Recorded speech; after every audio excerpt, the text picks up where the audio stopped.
Hello everyone and welcome to Cinderful Gaming. In today's video we're going to look at getting started in Warhammer 40,000 with the Adepta Sororitas using the Penitent Crusade 2024 Holiday Battle Force box set. Today's video is sponsored by the Warhammer merch shop. Want to grab some merch for your favourite Warhammer army? You can use our affiliate link down below to grab your next purchase and help support the channel at the same time. And so, leading the box set is a Ministorum Priest. Now, the Ministorum Priest model that we get inside this particular box set is armed with a Holy Pistol and Power Weapon combo. Now, the Holy Pistol is pretty much just a standard sort of pistol weapon, 3 attacks, 4s to hit with Strength 4, no AP and Damage 1. But his Power Weapon does have a nice AP -2 with Strength 4 and Weapon Skill 3+ and 3 attacks for Damage 1. Now, we have a couple of cool special rules with this model. The first being Righteous Smiting, where if this model is leading a unit, it can add 1 to the wound roll, and once per battle in the fight phase, the model can also use an ability called Zealot, where if it does until the end of the phase, it improves its strength and attacks by 3, which can make, that power weapon pretty nice, going to strength 7 and 6 attacks, AP -1, damage 2, definitely going to do some good horde clearing with that. Now, leader-wise, this model can go to a bunch of different units. These can be Arco-Flagellants, Battle Sister Squads, Dominion Squads, or Sisters Novidiate Squads. And if this model is attached to a Dominion Squad during the Declare Battle Formation step, gains Scout 6-inch, allowing the whole unit to continue to use Scout 6-inch. Or if it's attached to a Sisters Novidiate Squad, it gains Infiltrator with them as well, which is nice, allowing it to sort of tag along and use the rules of those squads with them. Our first unit in the box is a unit of 10 Arco-Flagellants. These are a pretty cool unit that are all about the attack and pretty much no defense, though they do have a 6-up invulnerable save and feel no pain 5+. It's not going to keep them as alive as it might otherwise, but can be nice. The big thing here though is their Arco Flails in combat with 4 attacks each, weapon skill 4+, strength 5, no AP and damage 1. But with the Extremis Trigger Word ability, each time this unit's selected to fight, if you do choose to use and invoke the Extremis Trigger Word, then until the end of the phase, the Arco-Flagellants equip gain a tax characteristic of 6 instead, but do gain Hazardous as well, so can be a little bit of a gamble to use it. But all in all, this can really make them just put out a ton of attacks. With 6 attacks, you're sort of guaranteed on averages to get sustained hits 1 off each time, so you would be generating an extra 10 attacks over the unit if you get them all into combat with that and use that Extremis keyword. Of course, having your hazardous rolls there means you would fail at least a couple of hazardous rolls on the average as well. Other than that though, they are 2 wounds apiece, toughness 3. OC1, this unit is not about to capture objectives for you, it's all about going in and killing something. Definitely something really good at clearing out enemy horde units of Guard, Tyrannid Gaunts, that sort of thing. Next up, we have the Sisters Repentia unit. Now, the Sisters Repentia are another dedicated close combat unit for us.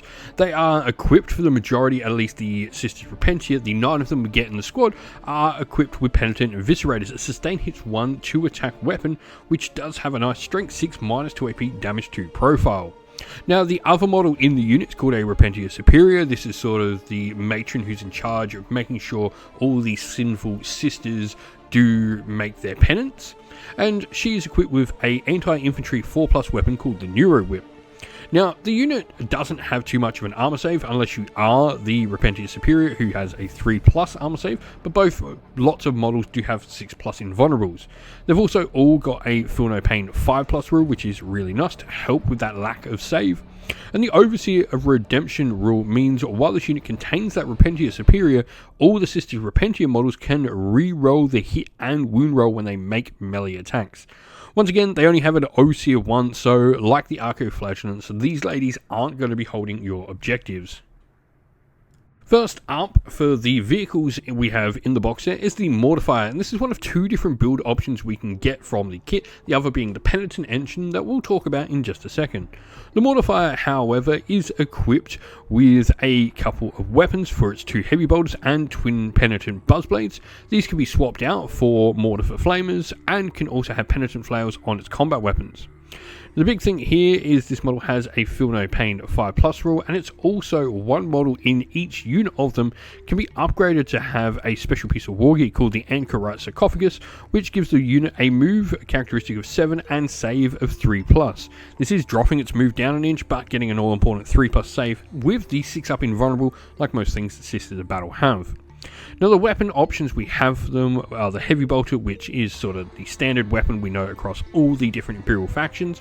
Mortar for Flamer is, like most Sisters of Battle Flamers, a little bit stronger with Strength 5. And then we have the combat weapons. We have two options here. First of all, we have Penitent Flails, which are more attacks and less sort of powerful, or the Buzzblades, less attacks but are Strength 10 compared to 5 and lots more AP and damage.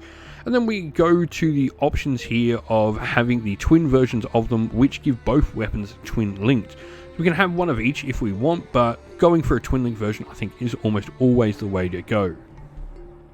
And so that other build, the Penitent Engine, this model has much the same combat weapon wise as the previous model we've talked about, the Mortifier, but it does only have options for Penitent Flamers as its main weapon. It's got a Feel No Pain 5+, but it also has the Endless Suffering rule. This means it's eligible to declare a charge in a turn in which is advanced, making it a pretty mobile piece. It doesn't have access to the extra armor save that we can get on the Mortifier, but I do think the ability to run and charge really does make the Penitent Engine an interesting option when compared to the Mortifier. Lastly, in the box here, we get two Sororitas Rhinos. These are basic sort of transports for our Sisters of Battle. They come equipped with a Storm Bolter, which is a rapid fire 2 weapon with 2 shots at base, or we can also give them a 1-shot Hunter Killer Missile with Strength 14 -3 AP and Damage D6 for a little bit of extra anti-armor splashed throughout the army. The big thing here though is that they are going to be able to transport models. They can transport up to 12 Adepta Sororitas infantry models, though can't transport any model with a jump pack rule or the named character, the Triumph of St. Catherine. What's also cool is Rhinos do have a firing deck of 2, allowing 2 models to shoot out the top of them, and also self-repair in each command phase, regaining a lost wound in it.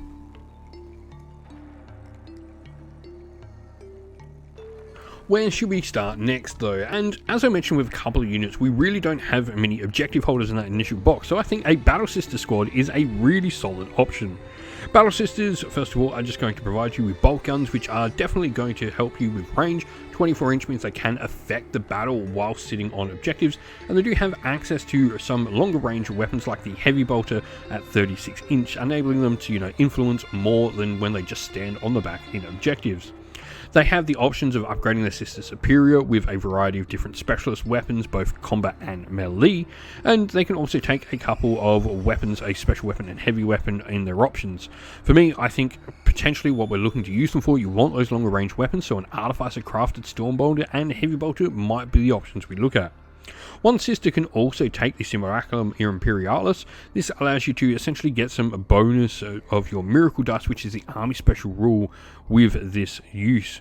Now, we've also got a couple of other rules. The first of these is the Defenders of Faith, where at the end of your command phase, they can, what we call in the game system, sticky objective and objective. This means that they can control it and give you control of it until your opponent takes it off you, a really powerful ability. They also have their Cherubs, which once per battle after they've performed an act of faith, you can gain a Miracle Dice. This is cool. The Cherubs are essentially models we get with it, but they're counted as little tokens. Now, we also have the option, obviously, of putting these inside our transports, but also there are a bunch of characters that can lead these squads. And speaking of one of those characters, one is the Palatine. Now, I like the Palatine. I think she's a really interesting character. Giving lethal hits to our weapons is really nice, especially when we have very long range units here of our Battle Sisters. We're not going to necessarily get a lot of shots through on some higher value targets, but giving lethal hits to the splash damage we're going to get from a unit that is sitting in the backfield and trying to grab objectives, not necessarily be involved in the upfront direct parts of the battle, is a solid idea. Its Rapturous Blows as well does help the model in combat, giving the Sisters of Battle squad it's going to join a little bit of extra punch. But other than that, that is really what this model is here for. It can also join a variety of other Sisters of Battle squad if that's something you want to look into, like Celestian Sacrosancts, Dominions, Retributors, and even Sisters Nevidiot. Lastly, we're going to look at adding a bit of armor and anti-tank in the form of our own tank, and that is the Castigator. I really like the Castigator. It's got a couple of main turret weapon options over the Castigator battle cannon, which is probably my preferred option. D6 plus 3 shots with the blast and ignores cover rules, strength 10, minus 1 AP and damage 3. You can also go for Castigator autocannons, which are a more reliable shooting profile but do require you to get a little bit closer. 24 inch for that rapid fire with 8 shots at rapid fire range or 4 outside, and twin linked as well for rerolls to wound. Now this is only a strength 9 compared to the 10, but it is still minus 1 AP damage D3, the same as the battle cannon. Now, we've got a couple of different options, obviously, between those two weapons. We can also choose to give the model a hunter-killer missile, as we've already talked about, a sort of one-shot weapon with a high damage profile, and a storm bolter for a little bit of extra shooting. Its Rites of Castigation ability means in your shooting phase, after this model shot, you can select one enemy unit hit by one or more of its attacks, and until the end of round, each time a friendly Adepta Sororitas unit makes a ranged attack that targets that enemy unit, you can improve the AP of those attacks. This is a pretty cool thing to do, because if you fire your Castigator at something first, you can then follow up with the long-range support shooting of our Sisters of Battle squad that's sitting in the backfield and get some extra bonuses. So not only will they get lethal hits with the Palatine, they'll also get an extra point of AP in there as well. For our list today, we have gone with the Adepta Sororitas force, the Penitent host. This gives us the Desperate for Redemption ability, where at the start of any battle round, you select one of the following Vows of Atonement to be active for your army, and until the start of the next battle round, you can use that ability.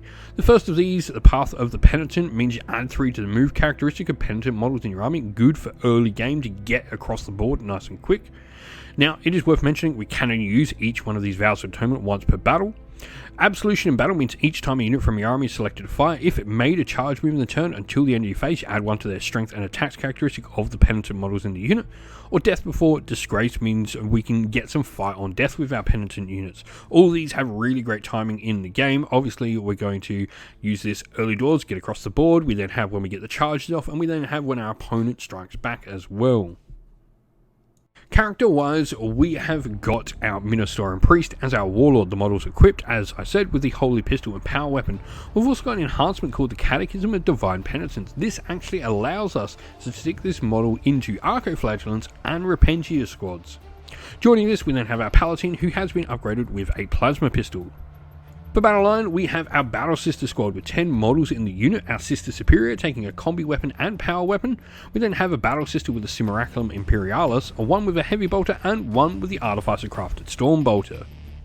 For Infantry, we have our 2 big combat units. First, our unit of Archoflagellants with 10 models in the unit, and then a Repentia squad with 10 models in the unit, obviously one of them being our Repentia Superior and 9 being Sister Repentia themselves.